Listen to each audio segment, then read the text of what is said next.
فرمایا کہ اس کے بارے میں کہ جس شخص نے سورہ مائدہ کو پڑھا اس کو 10 نیکیوں کا اجر دیا جائے گا، 10 گناہ مٹا دیے جائیں گے اور اس کے درجات بلند کیے جائیں گے. اور فرمایا کہ یہ درجات ہر زندہ یہودی اور نصرانی کے عدد کے برابر ہوں گے، اتنی اس کی فضیلت ہے. اور فرمایا کہ یہ سورہ مائدہ مدنی ہے، ہجرت کے بعد نازل ہوئی، اگرچہ اس کی بعض آیات حدیبیہ سے لوٹتے وقت مکہ مکرمہ میں نازل ہوئی. اس سورت کی ابتدا میں عمرے اور حج کے آداب اور احکامات بیان کیے گئے. 6 سنہ ہجری میں رسول اللہ صلی اللہ علیہ وسلم 1400 صحابہ کرام کے ساتھ عمرہ کرنے کے لیے مدینہ منورہ سے روانہ ہوئے. مکہ مکرمہ سے ایک منزل کے فاصلے پر ایک کنواں ہے جسے حدیبیہ کہتے ہیں، وہ گاؤں بھی اسی نام سے مشہور ہے. اس مقام پر کفار نے مسلمانوں کو عمرہ ادا کرنے سے روکا اور کچھ شرائط پر صلح کی. نمبر 1، مسلمان اس سال واپس چلے جائیں. نمبر 2، اگلے سال عمرہ کرنے آئیں اور صرف 3 دن قیام کر کے چلے جائیں. نمبر 3، ہتھیار لگا کرنا ہے، صرف تلوار ساتھ لائیں، وہ بھی نیام میں ہو اور نیام بھی تھیلے میں ہو. نمبر 4، مکے میں جو مسلمان پہلے سے مقیم ہیں ان میں سے کسی کو اپنے ساتھ نہ لے جائیں، اور مسلمانوں میں سے کوئی مکے میں رہ جانا چاہے تو اس کو نہ روکے. کافروں یا مسلمانوں میں سے کوئی شخص اگر مدینے آ جائے تو اس کو واپس کر دیا جائے، لیکن اگر کوئی مسلمان مکے میں جائے تو اس کو واپس نہیں کیا جائے گا. اور یہاں وہ مشہور واقعہ ہے. اور پھر ایک شرط یہ بھی تھی کہ قبائل عرب کو اختیار ہوگا کہ فریقین میں سے جس کے ساتھ چاہیں معاہدے میں شریک ہو جائیں. اب یہی معاہدہ تھا کہ کوئی شخص مدینے جائے تو اس کو واپس کر دیا جائے، اور کوئی مدینے سے کوئی مسلمان مکے سے مدینے آ جائے تو اسے واپس کیا جائے گا، اور کوئی مکے سے اگر آ جائے مکے میں مسلمان جائے گا تو اس کو واپس نہیں کیا جائے گا. بظاہر یہ شرط بڑی عجیب و غریب تھی. یعنی کوئی مسلمان اگر کفار پکڑ لیں تو شرط میں تھا کہ وہ واپس نہیں کریں گے، اور کوئی وہاں سے اگر مدینے میں آ جائے کافر، اسے پکڑ لیا جائے تو واپس کرنا ہوگا. یہی وہ موقع تھا کہ مسلمان بڑی آزمائش میں آ گئے. رسول اللہ صلی اللہ علیہ وسلم کی نظر نبوت آگے دیکھ رہی تھی کہ مسلمانوں کا فائدہ ہے، لیکن یہاں تک کہ حضرت عمر بن خطاب کھڑے ہو گئے اور عرض کی، یا رسول اللہ کیا ہم حق پر نہیں ہیں؟ تو عرض کرنے کے بعد آقا نے فرمایا کہ ہاں ہم حق پر ہیں. تو باقاعدہ یہ الفاظ کہے کہ پھر یہ ذلت ہم پر کیوں مسلط کی جا رہی ہے؟ تو یہی بات سیدنا صدیق اکبر سے کہی تو انہوں نے فرمایا کہ عمر خاموش ہو جا، الزم غزرہ، رسول اللہ صلی اللہ علیہ وسلم کی دامن کو پکڑ لے. ہماری سمجھے ناقص ہے، جو ان کی نظر ہے وہ کچھ اور دیکھ رہی ہے. ان کی دامن کو تھامے رہے. عمر رضی اللہ تعالیٰ عنہ فرماتے ہیں کہ جو الفاظ میں نے جذبات میں آ کر رسول اللہ کی بارگاہ میں کہے تو اس پر مجھے زندگی پر افسوس رہا. اچھا، اب یہاں پر ایک معاملہ ہوا اور اسی وجہ سے حضرت عمر رضی اللہ تعالیٰ عنہ کھڑے ہو گئے تھے. معاملہ یہ تھا کہ حضرت ابو جندل رضی اللہ تعالیٰ عنہ وہاں سے بھاگ کر مدینے آ گئے اور بیڑیاں خون سے تر بتر. ان کے والد رسول اللہ صلی اللہ علیہ وسلم کی مجلس میں تھے اور صلح میں شامل تھے، کفار کی جانب سے تھے، کافر تھے. ابھی دستخط نہیں ہوئے، ابھی صرف لکھی جا رہی ہے. حضرت ابو جندل آئے اور روتے ہوئے عرض کیا، یا رسول اللہ انہوں نے بڑی تکلیفیں دی ہیں، اب میں واپس نہیں جاؤں گا. ابو جندل رضی اللہ تعالیٰ عنہ کو جو والد تھا وہ کھڑا ہو گیا. اس نے کہا، نہیں، اگر آپ یہ بات نہیں مانیں گے تو یہ ہمارا معاہدہ کینسل ہے. رسول اللہ صلی اللہ علیہ وسلم نے فرمایا کہ اگرچہ ابھی اس پر مہریں نہیں لگی تھی، فرمایا کہ ٹھیک ہے. بس یہ منظر کہ ابو جندل کو جو واپس لے جایا جا رہا تھا نا، صحابہ نہیں دیکھ سکے. حضرت عمر کھڑے ہو گئے کہ یا رسول اللہ یہ ذلت کیوں؟ لیکن حضور نبی کریم علیہ السلام کی نظر نبوت آگے دیکھ رہی تھی. ہوا کیا کہ حضرت ابو جندل اس طرح کئی مسلمان ان کو واپس لے جایا گیا تو وہ جگہوں جگہوں پر چھپ گئے. اب جو قافلہ وہاں سے مکے سے آتا اور اس پر حملہ کر دیتے. یعنی کفار اتنے تنگ آ گئے کہ کچھ عرصے کے بعد انہوں نے خود اپنی طرف سے اس معاہدے کو توڑ دیا اور مسلمانوں کے اتنے فائدے اس معاہدے سے نکلے کہ اللہ رب العالمین نے صلح حدیبیہ کو گویا کہ فتح مکہ کا پیش خیمہ قرار دیا تھا. تو یہ وہ صلح حدیبیہ ہے. تو 7 ہجری کو مسلمانوں نے قضا عمرہ کیا. 9 ہجری میں مسلمان فرضیت حج کے بعد پہلی بار سیدنا صدیق اکبر کی قیادت میں حج کے لیے روانہ ہوئے. اس لیے ضروری تھا کہ مسلمانوں کو عمرے کے حج کے احکامات بتائے جاتے. کافروں کے بہت سے قبائل مسلمانوں کے مفتوحہ علاقوں سے گزر کر حج کے لیے مکہ مکرمہ جاتے تھے. اس لیے ہو سکتا تھا کہ جس طرح کافروں نے مسلمانوں کو عمرہ کرنے اور زیارت بیت اللہ سے روک دیا تھا, کہیں مسلمان بھی کفار کو زیارت حرم سے نہ روکے. اس لیے ان کو اس معاملے میں ہدایت دینی تھی. سورہ مائدہ کی جو ابتدائی آیات ہیں اس میں اسی نوع کا مضمون بتایا جاتا ہے. اور پھر اس کے ساتھ اللہ رب العالمین نے اب اسی میں ایک آیت کریمہ ہے, الیوم اکملت لکم دینکم واتممت علیکم نعمتی ورضیت لکم الاسلام دینا. آج کے دن ہم نے تمہارا دین تمہارے لیے مکمل کر دیا, تم پر اپنی نعمتیں تمام فرما دی, اور میں تمہارے لیے بطور دین اسلام کی راضی ہوں. تو ایک یہودی نے کہا کہ اگر یہ آیت کریمہ کب نازل ہوئی تھی؟ جس دن جو ہے وہ عرفہ تھا اور جمعے کا دن تھا. تو حضور نبی کریم علیہ السلام پر یہ آیت کریمہ نازل ہوئی. اللہ اکبر. تو ایک یہودی نے فاروق اعظم رضی اللہ تعالیٰ عنہ سے کہا کہ یہ آیت ہمیں ملتی نا تو ہم اس دن کو عید کا دن بنا لیتے. فاروق اعظم رضی اللہ تعالیٰ عنہ نے فرمایا کہ یہ آیت جس دن ہمیں ملی ہے اس دن ویسے بھی مسلمانوں کی 2 عیدیں تھیں, ایک یوم عرفہ تھا اور ایک یوم الجمعہ تھا. پھر اس کے بعد کہتے ہیں کہ یہ آیت جس وقت نازل ہوئی تھی نا, اس وقت حضور نبی کریم علیہ السلام اپنی اونٹنی پر سوار تھے جس کا نام عدبہ تھا. کہتے ہیں کہ اس سورت کے بوجھ سے, قرآن ہے نا, قرآن, اس سورت کے بوجھ سے اس کا شانہ ٹوٹ گیا تھا, اور نبی علیہ السلام اسی دوران جو ہے وہ اونٹنی سے نیچے تشریف لے آئے تھے. تو یہ سورہ مائدہ کا کچھ خاکہ میں نے آپ کی خدمت میں عرض کیا. اب آئیے اس میں اللہ رب العالمین نے کیا کیا احکامات اور کیا کیا کون کون سے واقعات بیان فرمائے تو آپ کی خدمت میں عرض کرتا ہوں. اس میں وعدے کو پورا کرنے کا حکم دے کر اخلاقی تربیت سے اس سورت کا آغاز ہو رہا ہے, انفرادی طور پر بھی, اجتماعی طور پر بھی, بلکہ بین الاقوامی معاملات و تعلقات میں وعدے کو پورا کرنے کی اہمیت ہر ذی شعور جانتا ہے. یا ایھا الذین آمنوا اوفوا بالعقود. وہ دین ہمارا جو صرف اپنے لوگوں سے عہد پورا کرنے کا حکم نہیں دیتا, بلکہ فرماتا ہے کہ تو غیر مسلم سے بھی عہد کر تو وہ عہد پورا کر, اسے توڑنا مت. اس کی بڑی اہمیت ہے. پھر اس کے بعد مزید فرمایا کہ اب کچھ ان چیزوں کا بیان جو مستثنیات کے سوا جن کا بیان آگے آ رہا ہے. 4 پاؤں والے جانور حلال کیے گئے ہیں, لیکن احرام کی حالت میں شکار حلال نہیں ہے. مزید فرمایا اللہ تعالیٰ کی نشانیوں اور حرمت والے 4 مہینوں کی بے حرمتی نہ کرو. اسی طرح کعبے میں بھیجی ہوئی قربانیوں اور جن جانوروں کے گلوں میں قربانی کی علامت کے پٹے پڑے ہوں ان کی بھی بے حرمتی نہ کرو. اور یہ کہ احرام کھولنے کے بعد شکار کر سکتے ہو. اس کے بعد مسلمانوں کو نیکی کے کاموں میں ایک دوسرے کی مدد کرنے اور گناہ کے اور ظلم کے کاموں میں مدد نہ کرنے کا حکم ہوا. یہ آیت کریمہ جوامع الکلم سے ہے.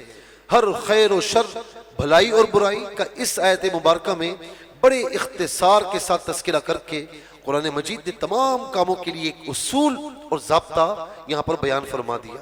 اچھا, اس میں آپ دیکھیں کہ چونکہ صلح حدیبیہ کا معاملہ تھا, کفار بڑا ظلم کر رہے تھے, تو مسلمانوں کو روکنا تھا کہ وہ حرم میں کوئی کافر بھی جانور لائے یا حرم میں وہ آ رہے ہوں تو تم ان کے ساتھ تعارض نہ کرنا. انہوں نے غلط کیا لیکن تم غلط نہ کرنا. اور اس کے ساتھ اب یہاں پر آپ دیکھیں نا کہ ہمارے یہاں اس معاملے پر بہت افراط و تفریط ہے, ٹھیک ہے نا. اگر باہر بھی کوئی کسی مسلمان کے ساتھ ظلم کرتا ہے, بہت غلط کرتا ہے, لیکن یہاں پر جو غیر مسلم ہے وہ ظاہر ہے کہ یہاں کے قوانین پر عمل کرتے ہیں اور یہاں کی گورنمنٹ کتابیں ہیں. تو ہم میں سے کچھ لوگ جو متعصبین ہوتے ہیں وہ یہاں پر غیر مسلموں کو نقصان پہنچانا شروع کر دیتے ہیں. یہ تھوڑا سا ذہن نشین رکھیں کہ یہاں پر ان کے جو معبد ہیں، ان کے عبادت خانے ہیں نا، تو ان کی ذمہ داری جو مسلم گورنمنٹ کے حکمران ہیں ان پر عائد ہوتی ہے، سمجھ گئے؟ ہاں وہ قوانین پر عمل نہیں کریں گے یا خدا نہ خواستہ اس ملک کو کچھ نہیں سمجھیں گے، پھر حکم دوسرا ہوگا، لیکن جب وہ سمجھتے ہیں، آئین مانتے ہیں، قوانین پر عمل کرتے ہیں، تو حکم ہوگا کہ ان کی حفاظت کی جائے۔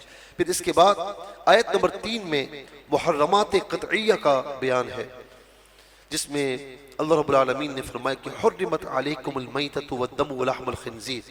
اس میں کئی باتیں بیان فرمائی کہ میتہ مردار حرام ہے، یعنی مردار جسے ذبح نہ کیا گیا ہو، مر گیا ہو، وہ حرام ہے۔ آج کل میڈیا پر آتا ہے نا کہ مردار جانور ان کا گوشت بنا کر فروخت کیا جاتا ہے۔ اب یعنی خریدنے والا یوں سمجھ لے کہ وہ کیا کہتے ہیں مٹن خرید رہا ہے، اسے پتہ ہی نہیں کہ کس کا گوشت خرید رہا ہے وہ، یا کہیں کھانے کے لیے بیٹھے، آئے دن میڈیا پر آتا ہے۔ الامان والحفیظ، اللہ تعالیٰ ایسے لوگوں کو ہدایت دے، اللہ رب العالمین اس سے ہمیں محفوظ و مامون فرمائے۔ اور پھر اس کے بعد فرمائے کہ بہتا ہوا خون یہ بھی حرام ہے، خنزیر کا گوشت یہ بھی حرام ہے، اور جس جانور پر ذبح کے وقت اللہ کا نام نہ لیا جائے وہ بھی حرام ہے۔ اچھا، اس میں چلتے چلتے ایک بات عرض کر دوں کہ جس جانور پر ذبح کے وقت اللہ کا نام نہ لیا جائے، تو کچھ لوگ یہ کہتے ہیں کہ جی جو اللہ والوں کے نام پر ذبح ہوتا ہے تو وہ بھی حرام ہے۔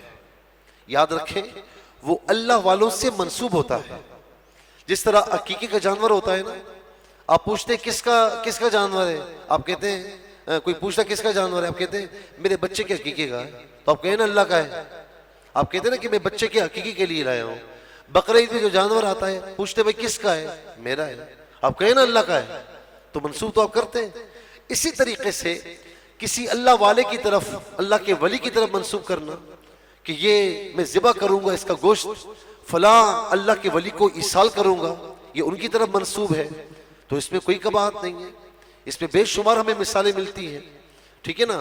لیکن یہاں پر یاد رکھیں کہ وقت ذبح منسوب کسی کی طرف بھی ہو، اللہ کے ولی کی طرف، وقت ذبح بسم اللہ اللہ اکبر ہی کہتے ہیں، ٹھیک ہے نا۔ اب وقت ذبح کفار جو تھے وہ اپنے الہوں کا نام لیتے تھے، جھوٹے معبودوں کا نام لیتے تھے، تو وقت ذبح جب اللہ کا نام نہیں لیا جائے گا تو وہ جانور حرام ہوگا۔ وہ حلال جانور جو طبعی بہت مر گیا ہو، ذبح نہ کیا جا سکے، یعنی مردار، ذبح کے وقت بہنے والا خون، نمبر 3 خنزیر کا گوشت، نمبر 4 جس جانور پر ذبح کرتے وقت غیر اللہ کا نام لیا گیا ہو، نمبر 5 وہ حلال جانور جو گلا گھونٹنے سے مر جائے، نمبر 6 وہ حلال جانور جو چوٹ لگنے سے مر جائے، نمبر 7 وہ حلال جانور جو بلندی سے گر کر مر گیا ہو، نمبر 8 وہ حلال جانور جسے دوسرے جانور نے سینگ مار کر اسے مار دیا ہو، نمبر 9 جسے درندوں نے کھا لیا ہو، نمبر 10 وہ حلال جانور جو بتوں کے تھان پر ذبح کیا گیا ہو، اور نمبر 11 اور فال کے تیروں سے قسمت کا حال معلوم کرنا، یہ تمام چیزیں فرمایا حرام ہے۔ ہاں اس میں ایک اور چیز ہے، یعنی اب یہ جتنے جانور گزرے نا، یعنی جو گلا گھونٹنے سے مر جائے، جو چوٹ لگنے سے، جو بلندی سے گرنے سے، جسے دوسرے جانوروں نے سینگ مارا ہو، جسے درندے نے کھایا ہو، ان تمام صورتوں میں آپ وہاں پر پہنچے تو وہ جانور زخمی تھا لیکن مرا نہیں تھا، آپ نے چھری لی، آپ نے بسم اللہ اللہ اکبر کہتے ہوئے ذبح کر دیا، اب وہ حلال ہو گیا، لیکن آپ پہنچے وہ مر چکا تھا تو حرام ہے۔ اس کے بعد فرمایا کہ یہی وہ آیت مبارکہ ہے جس میں مسلمانوں کے لیے ایک اعزازی اعلان ہوا کہ آج میں نے تمہارے لیے تمہارا دین مکمل کر دیا، الیوم اکملت لکم دینکم، اور تم پر اپنی نعمت کو پورا کر دیا اور تمہارے لیے اسلام کو بطور دین پسند کر لیا ہے۔ قرآن سے پہلے کسی الہامی کتاب میں تکمیل دین کا اعلان نہیں ہوا تھا۔ اسی آیت میں بتایا کہ حالت اضطرار میں بقائے جان کے لیے بقدر ضرورت حرام چیز کا کھانا جائز ہے، یعنی فرمایا کہ آپ ایسی جگہ پر ہوں کہ جہاں پر کوئی کھانے پینے کے لیے چیز نہیں ہے، اضطراری حالت، یعنی اب مرے جا رہے ہیں، اگر نہیں کھائیں گے تو مر جائیں گے، تو اس صورت میں بقدر ضرورت حرام کھانا یا حرام پینا جان بچانے کے لیے اس کی اجازت دی گئی ہے اضطراری حالت میں، اسے یہاں بیان کیا گیا۔ پھر اس کے بعد شکاری کتوں کا بیان ہے، وما علمتم من الجوارح مکلبین تعلمونہن مما علمکم اللہ. تو اس میں فرمایا کہ جو شکاری کتے ہیں ان کے ذریعے شکار کیے گئے حلال جانور کا حکم بیان کیا گیا. اچھا شکاری کتا ہو یا بعض اوقات باز ہوتا ہے، شاہین ہوتا ہے، اسے سکھایا جاتا ہے کہ جی وہ شکار کر کے لائے. اب سدھایا ہوا جانور ہے، کیوں؟ اس میں معلمین مکلبین تعلمونہن مما علمکم اللہ، کہ انہیں تم نے سکھایا ہے، جو تمہیں اللہ رب العالمین نے سکھایا تم نے انہیں سکھایا. تو سدھائے ہوئے جانور یا سدھایا ہوا پرندہ، باز، شاہین، عقاب. تو اب آپ نے بسم اللہ اللہ اکبر کہتے ہوئے باز کو، شاہین کو یا کتے کو چھوڑا، اس نے لپک کر وہ گیا، اس نے شکار کیا، شکار کر کے آپ کے پاس لایا. وہ جانور اگر مردہ تھا تو آپ کے لیے حلال ہے. کیوں؟ آپ نے بسم اللہ اللہ اکبر کہتے ہوئے شکاری پرندے کو یا جانور کو یعنی کتے کو چھوڑا. اچھا اب دوسری صورت، اب وہ جانور آپ کے پاس لایا شکار کو، زندہ تھا، زخمی تھا. تو اب اگر آپ نے اسے چھوڑ دیا نا اور اسی حال میں وہ مر گیا تو اب وہ مردہ ہے، اب وہ مردار ہے، اب حلال نہیں ہے. زندہ تھا، زخمی تھا، آپ نے فوراً چھری نکالی، بسم اللہ اللہ اکبر کہتے ہوئے ذبح کر دیا، تو اس صورت میں بھی وہ آپ کے لیے حلال ہے. پھر فرمایا کہ آیت نمبر 5 میں مسلمانوں کا کھانا اہل کتاب کے لیے حلال ہے اور اہل کتاب کا کھانا مسلمانوں کے لیے حلال ہے، بشرطے کہ وہ کھانا اپنے اصل کے اعتبار سے حلال ہو اور اس میں کسی حرام کی آمیزش نہ ہو. اس آیت میں یہ بھی حکم بیان ہوا کہ اہل کتاب کی آزاد پاک دامن عورتوں سے مسلمان کا نکاح جائز ہے.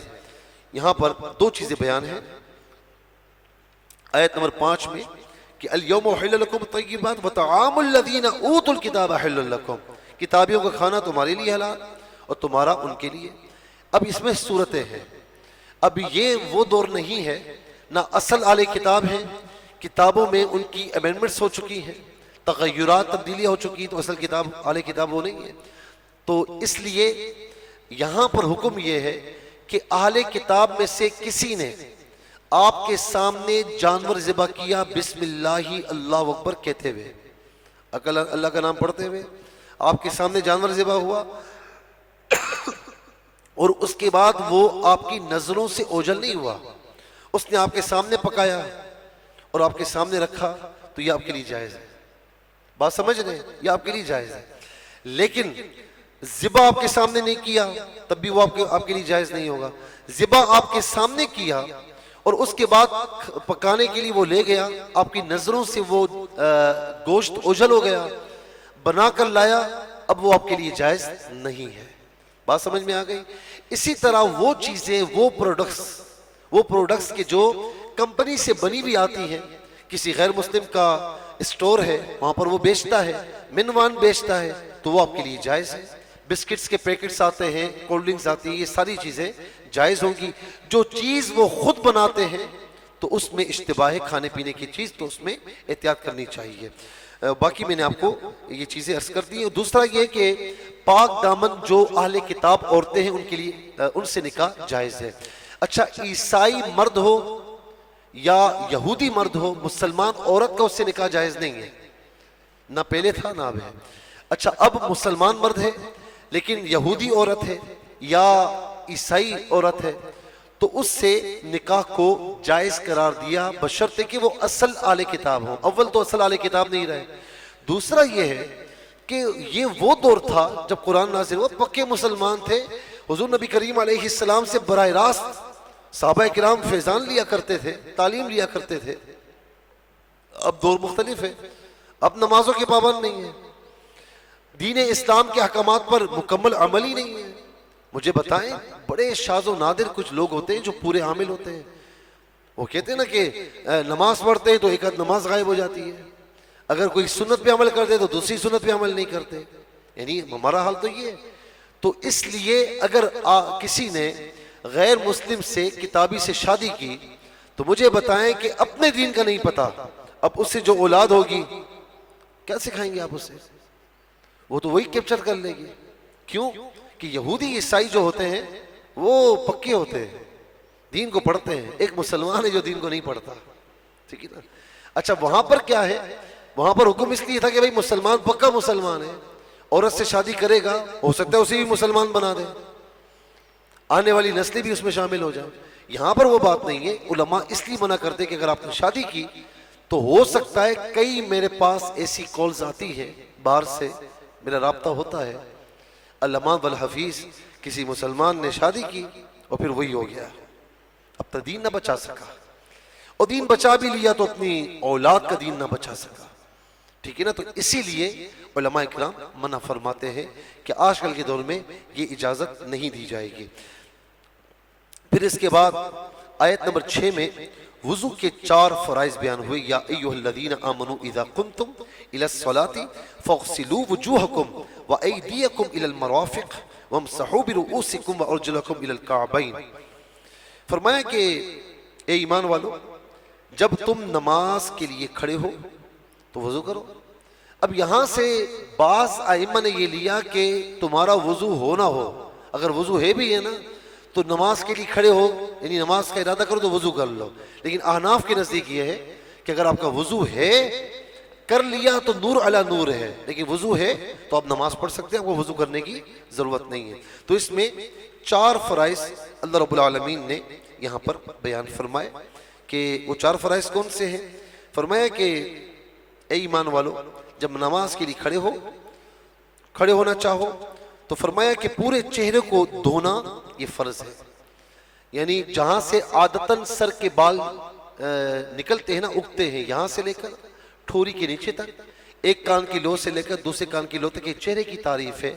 اس میں کوئی بھی جگہ اس میں سوکھی نہیں رہنی چاہیے، صحیح ہے نا؟ اچھے طریقے سے دھونا یہ فرض ہے۔ دوسرا، کونیوں سمیت ہاتھوں کا دھونا، ہاتھوں کا کونیوں سمیت دھونا۔ بہت سے لوگ کیا کرتے ہیں کہ یہاں پر ذرا سا پانی چپیڑ لیا، یہ کونیاں جو ہے وہ ان کی خشک رہ جاتی ہے، وضو نہیں ہوتا۔ کونیوں سمیت ہاتھ چپیڑنا نہیں ہے، پانی چپیڑنا نہیں ہے، پانی سے دھونا ہے۔ دھونے کی تعریف یہ کہ ہر بال تر ہو جائے، ٹھیک ہے؟ دونوں ہاتھوں کو کونیوں سمیت دھونا۔ پھر نمبر 3، سر کا مسح کرنا، سر کا مسح کرنا یہ جو ہے وہ وضو کے لیے فرض ہے۔ 4 سر کا مسح فرض ہے، یہ مقدار حدیث مغیرہ بن شعبہ رضی اللہ تعالیٰ عنہ سے ثابت ہے کہ حضور نبی کریم علیہ السلام نے 4 سر کا مسح یہ فرض ہے، اور پورے سر کا مسح کرنا یہ سنت ہے۔ اچھا، اس کے بعد نمبر 4، ٹخنوں سمیت پاؤں کا دھونا۔ یہاں پر بھی میں عرض کروں گا، بعض اوقات کیا کرتے ہیں کہ جی وہ جو پاؤں ہے بس یہیں سے پانی ذرا سا بہا دیا ہو گیا، ایسا نہیں ہے۔ انگلیوں کے درمیان بھی جو اسپیس ہے نا، وہاں پر بھی پانی پہنچنا چاہیے۔ اور دوسرا یہ کہ ٹخنے سمیت، ٹخنے داخل ہیں، ٹخنے اگر آپ کے سوکھے رہ گئے تو وضو نہیں ہوگا۔ ٹخنوں سمیت دونوں پاؤں کو دھونا۔ پھر فرمایا کہ اس کے بعد مریض، مسافر، بے وضو، جنبی جس پر غسل واجب ہو، اس کے لیے ضرورت کے وقت تیمم کی اجازت ہے۔ اور ہم بتا چکے ہیں پہلے کہ ضرورت کیا مطلب کہ یا تو پانی نہیں ہے، آس پاس آگے پیچھے 1 میل پانی نہیں ہے، یا پھر پانی ہے لیکن آپ کے پاس صرف پینے کا پانی ہے، پیاس بجھا سکتے ہیں، وضو نہیں کر سکتے، یا تو وضو کر لیں یا پیاس بجھا لیں، تو پیاس بجھا لیں تو آپ تیمم کر سکتے ہیں صورت میں بھی۔ یا پھر پانی ہے اتنا ٹھنڈا ہے کہ آپ بیمار ہیں اور آپ کو خدشہ ہے کہ میں نے اگر ٹھنڈے پانی سے وضو کیا تو سخت میری بیماری بڑھ جائے گی، تو اس صورت میں آپ کو تیمم کی اجازت ہے۔ تیمم کا طریقہ میں پہلے آپ کی خدمت میں عرض کر چکا ہوں۔ آیت نمبر 8 میں بے لوگ انصاف کا حکم دیتے ہوئے فرمایا کہ کسی قوم کی عداوت کی وجہ سے تم بے انصافی پر آمادہ نہ ہو، تم عدل کرتے رہو، اور یہی روش خوف خدا کے زیادہ قریب ہے۔ آیت نمبر 8 میں اگر آپ دیکھیں تو اللہ رب العالمین نے فرمایا کونوا قوامین للہ شہداء بالقسط، ایمان والو اللہ کے حکم پر خوب قائم ہو جاؤ، اور تمہیں کسی قوم کی عداوت اس بات پر نہ ابھارے کہ تم اس پر عدل و انصاف سے کام نہ لو۔ مثال کے طور پر میں مثال دیتا ہوں آپ کو کہ آپ کے پاس، آپ کسی منصب پر فائز ہیں، آپ کے پاس ایک فیصلہ آیا، ایک طرف آپ کا دشمن ہے، دوسری طرف نارملی آدمی ہے۔ آپ تو کہتے ہیں نا کہ اب آیا تمہیں، اب آیا میرے نشانے پر، مدتوں سے میں کوشش کر رہا تھا، اب نشانے پر چھوڑوں گا نہیں، اور آپ کے فیصلے پر معاملہ موقوف ہے. اب آپ نے اس پر دشمنی نکالتے ہوئے اس کے حق میں فیصلہ نہیں دیا، اور جو ظالم تھا، جو اس معاملے میں حق پر نہیں تھا، آپ نے اس کے حق میں فیصلہ دیا. تو فرمایا کسی قوم کی دشمنی تمہیں اس بات پر نہ ابھارے کہ تم عدل و انصاف سے ہٹ جاؤ. تمہارا دشمن بھی سامنے کھڑا ہونا تو عدل و انصاف پر قائم رہنا چاہیے. وہ قاضی شرح کا آپ نے معاملہ پڑھا ہوگا نا کہ مولا علی رضی اللہ تعالیٰ عنہ کی زرہ کسی یہودی نے جو ہے وہ پار کر لی، چوری کر لی. جب سامنے معاملہ آیا تو اس نے کہا کہ گواہ لائے. حضرت مولا علی کے پاس حسنین کریمین گواہ تھے.